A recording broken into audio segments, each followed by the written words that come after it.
Welcome to the Learning Pines YouTube. We hope this video helps. You'll start with an elevated command prompt so Windows lets you read saved Wi-Fi profiles. Press Start, type CMD, then right-click Command Prompt and choose Run as administrator. Once the console opens, make sure your Wi-Fi adapter is enabled and connected to the network whose password you need. You don't need extra tools. This uses built-in Netch commands. If you see a permissions prompt, accept it. Otherwise, sign in with an admin account and reopen the elevated prompt. Now you'll list saved Wi-Fi profiles and pick the one to inspect.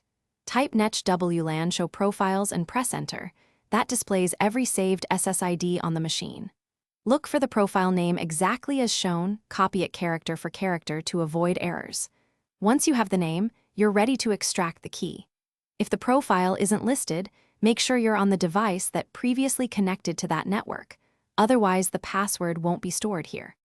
To reveal the password, type Netch WLAN show profile name equals SSID key equals clear using the exact profile name in quotes and press Enter.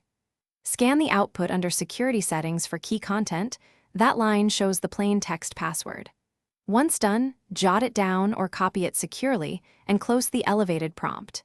If key content is blank, make sure you ran the console as administrator and that the profile actually stored the network key. Otherwise, the password won't be retrievable. Thanks for watching. Consider subscribing if we helped you.